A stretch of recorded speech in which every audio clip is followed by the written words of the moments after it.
Hello friends, biology की कक्षा में आपका स्वागत है। तो बेटा आज कक्षा 11 का शायद तीसरा अथवा चौथा वीडियो अपन बना रहे हैं, ठीक है। और इसमें मैंने आपके सिलेबस के पहले लेसन जीव जगत को शुरू कर दिया है। अभी तक आपको इसमें मैं बता चुका हूँ कि भाई वर्गीकरण किसे कहते हैं, ठीक है। वर्गीकरण विज्ञान क्या होती है। उसके अलावा बेटा द्विनामकरण पद्धति के द्वारा किसी जंतु अथवा पादप का नाम लिखते समय कौन कौन से नियम याद रखे जाते हैं उनके बारे में बता चुका हूँ, ठीक है। आपको उस दिन लास्ट क्लास में मैंने 2 शब्दों के बारे में भी बताया था, ठीक है। तो आज की अपनी कहानी अपन उन्हीं शब्दों से शुरू कर रहे हैं। तो देखो, एक शब्द तो मैंने बोला था ICBN। क्या बोला था बेटा? ICBN। इसका पूरा नाम देख लीजिए, इंटरनेशनल, ये इसका पूरा नाम है बेटा। और इसके बारे में अपन क्या लिखेंगे कि यह पादपों के नामांकरण व वर्गीकरण से संबंधित संस्था है, ठीक है ना। तो आपको ये पूरा नाम और ये याद रखना पड़ेगा कि बेटा ICBN इसका पूरा नाम क्या है? International code of botanical nomenclature. यह पादपों के नामांकरण और वर्गीकरण से संबंधित संस्था है। सेम वे बेटा ऐसा ही एक दूसरा नाम आपके सामने मैंने बोर्ड पे लिख दिया। अब अपन को इस नाम का फुल फॉर्म बताना है। जैसा कि अपन ने ऊपर लिखा है बिल्कुल वही नाम होगा, मैं लिख रहा हूँ, थोड़ा सा अंतर होगा। International code of zoological nomenclature,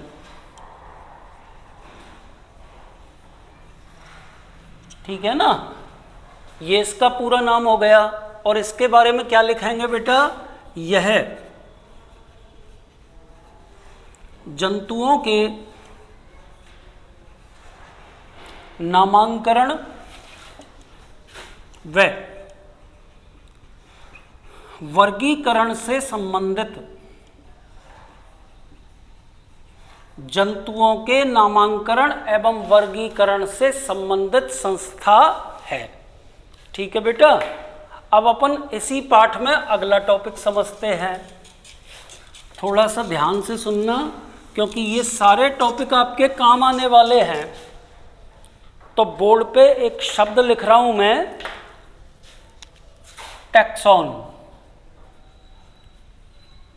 एक इंपॉर्टेंट वर्ड है बेटा ये वर्गीकरण विज्ञान का। क्या शब्द लिख दिया मैंने बोर्ड पे? टैक्सॉन।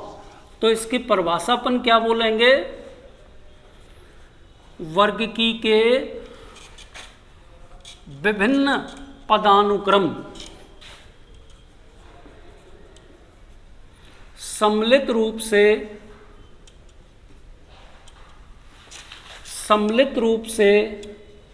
टैक्सॉन कहलाते हैं। वर्गीकी के विभिन्न पदानुक्रम सम्मिलित रूप से टैक्सॉन कहलाते हैं। आगे इसमें अपन बोलेंगे जीवों का वर्गीकरण करते समय निम्न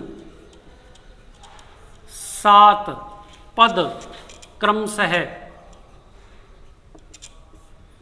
प्रयुक्त होते हैं, ठीक है ना। और ये जो 7 पद हैं इन्हीं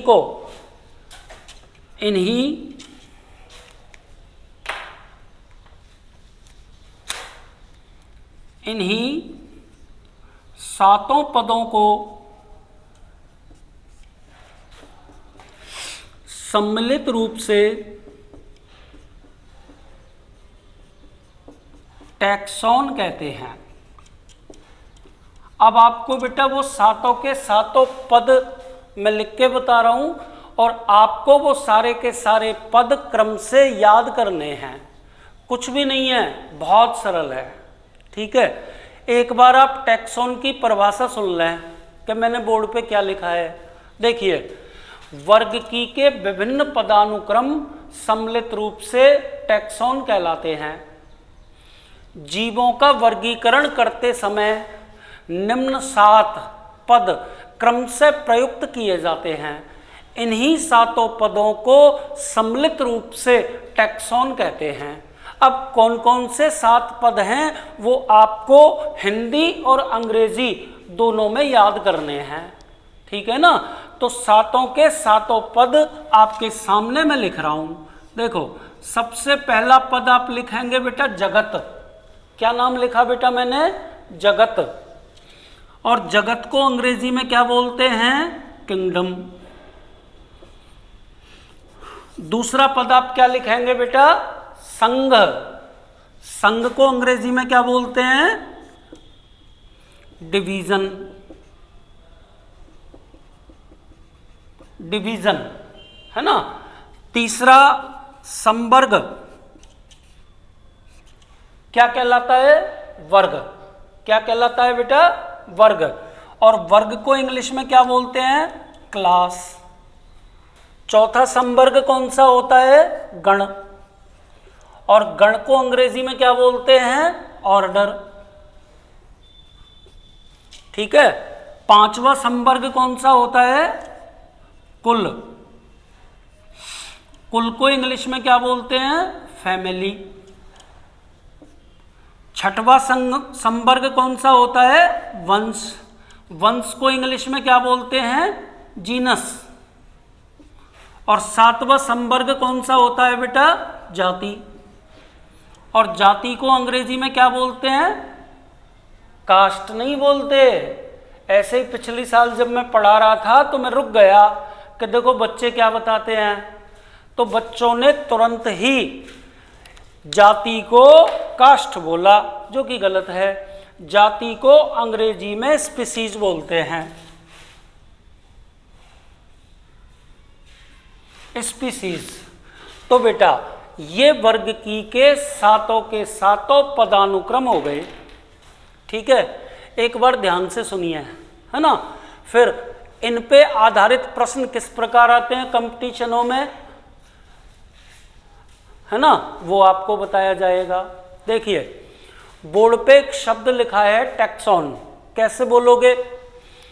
वर्गकी के विभिन्न पदानुक्रम सम्मिलित रूप से टैक्सॉन कहलाते हैं।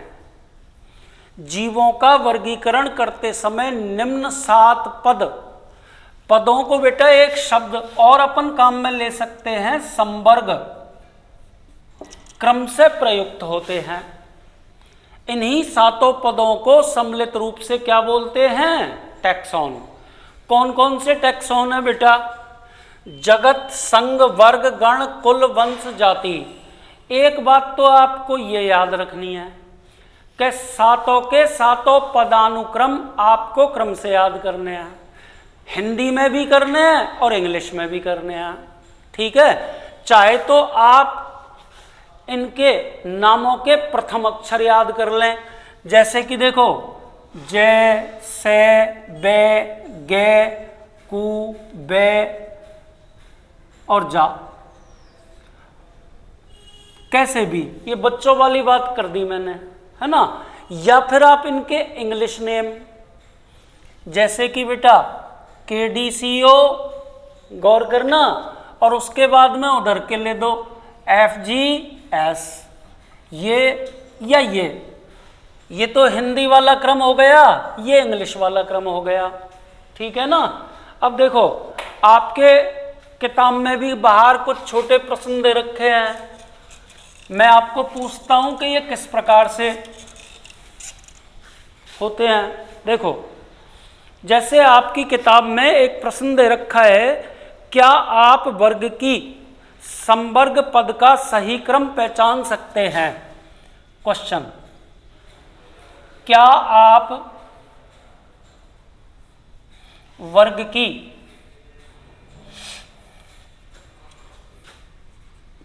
समवर्ग का सही क्रम पहचान सकते हैं? ये प्रश्न लिख रहा है आपकी किताब में। और अब आपके सामने 2-3 बिंदु दे रखे हैं, आपको इस क्रम को दिमाग में रखते हुए उनको सेट करके लिखना है बेटा। जैसे आपकी किताब से ही लिख रहा हूं, पहला लिखा है फर्स्ट ए जाति, बी में लिखा है गण संघ और जगत, गण, सी में संघ और डी में जगत। ये 4 लिखे हुए हैं बेटा। आपको इनकी अंग्रेजी आती ही होगी, बोर्ड पे भी लिखी हुई है। जाति को अपन एस से, गण को ऑर्डर, संघ को फाइलम भी कह सकते हैं और डिवीजन भी कह सकते हैं, और जगत को किंगडम कह सकते हैं। आपको ये चारों के चारों संवर्ग क्रम से लिखने हैं। तो मुझे बताइए क्या क्या क्रम होगा बेटा?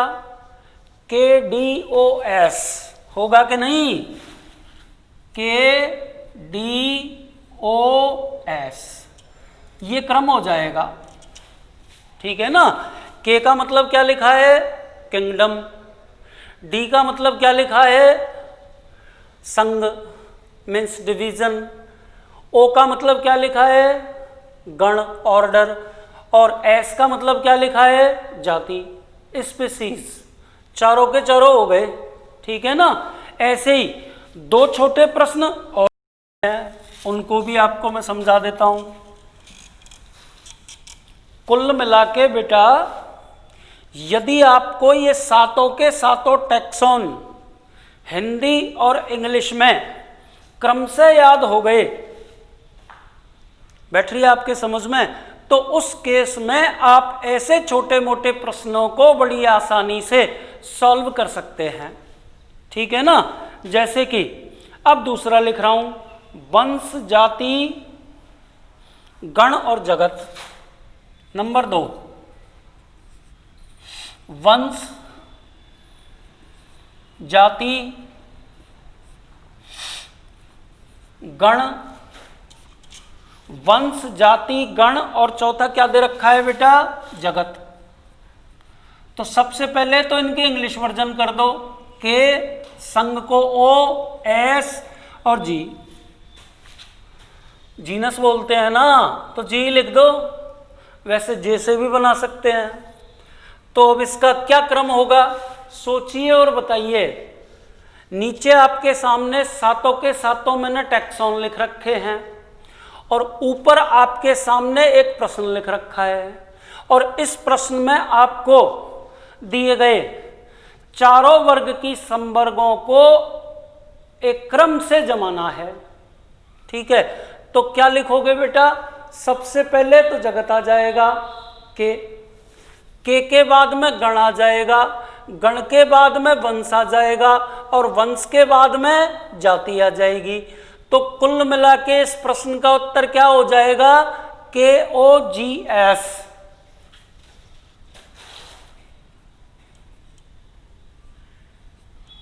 ये आंसर हो जाएगा इसका।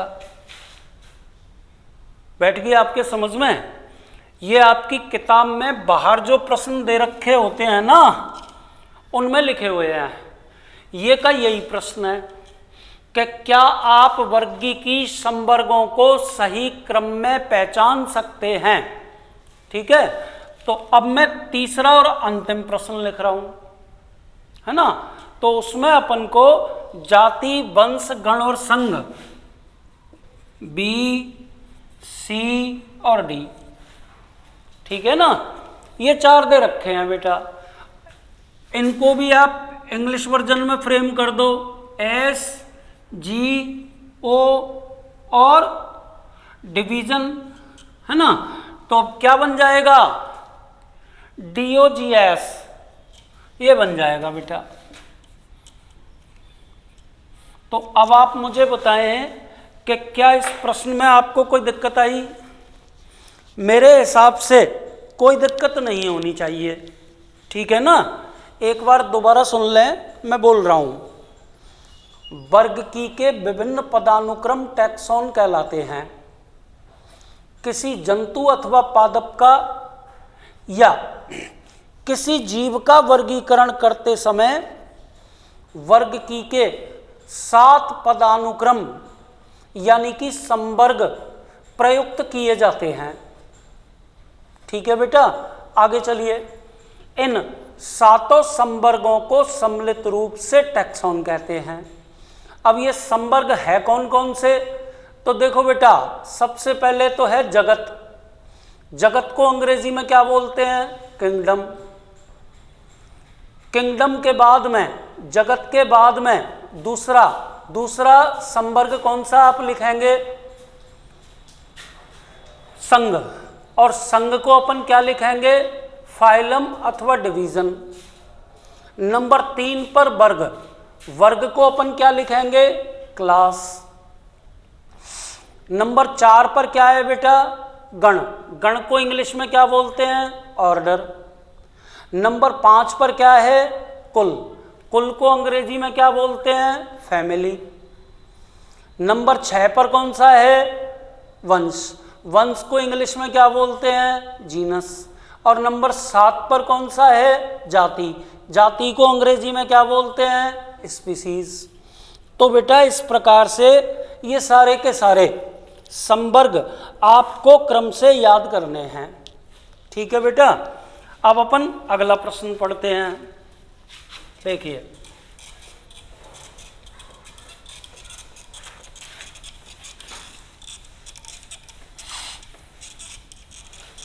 प्रश्न नंबर नेक्स्ट।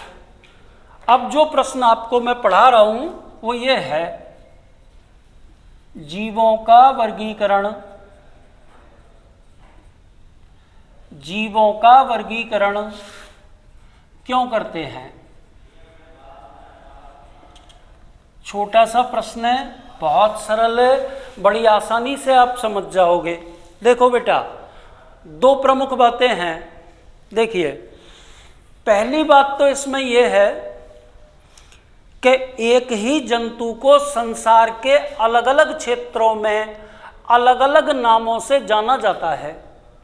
गौर करना, एक ही जंतु को संसार के अलग अलग क्षेत्रों में अलग अलग नामों से जाना जाता है, ठीक है बेटा। परंतु वर्गीकरण पद्धति द्वारा दिया गया नाम पूरे संसार में उस जंतु अथवा पादप का एक ही होता है। बैठ गई आपके समझ में। तो क्या मतलब निकला इससे कि बेटा जंतु अथवा पादप की वास्तविक पहचान हेतु वर्गीकरण आवश्यक है। तो पहला पॉइंट तो मैंने ये बोल दिया, मैं लिख रहा हूं बोर्ड पे, देखिए। नंबर 1, एक ही जंतु को संसार के अलग अलग भागों में अलग अलग नामों से जाना जाता है।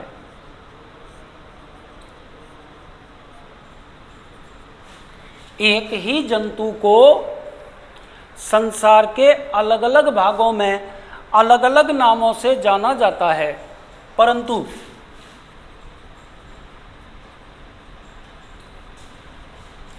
वर्गीकरण पद्धति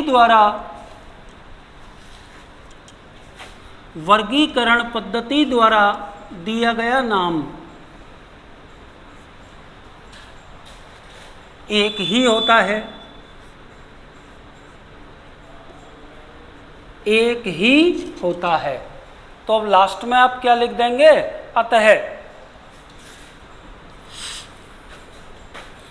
वास्तविक पहचान हेतु उनका वर्गीकरण आवश्यक है। तो बेटा एक बिंदु तो अपन ने ये पढ़ लिया, ठीक है। अब दूसरा पढ़ते हैं, वर्गीकरण द्वारा बनाए गए नियम। वर्गीकरण द्वारा बनाए गए नियमों, वर्गीकरण द्वारा बनाए गए, चाहे ऐसे लिख दो, वर्गीकरण द्वारा बनाए गए किसी वर्ग में बहुत सारे जंतु आते हैं, ठीक है ना। तो देखो क्या बोलेंगे आप, अतः यदि आप वर्ग के सामान्य लक्षणों को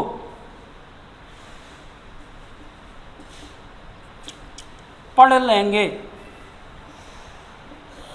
तो उस वर्ग में पाए जाने वाले सभी जंतुओं के लक्षणों का अध्ययन हो जाएगा। तो बेटा ये दो बात आपको ना इसके अंतर्गत याद करनी है। अब बेटा ये दोनों की दोनों बातें एक बार मैं आपको दोबारा से बता रहा हूँ, ठीक है ना। उसके बाद अपन आगे पढ़ेंगे। तो ध्यान से देखो, आपको जिस प्रश्न के बारे में मैं बता रहा हूँ, ठीक है, उस प्रश्न के अंदर ये पूछा गया है कि जीवों का वर्गीकरण क्यों करते हैं।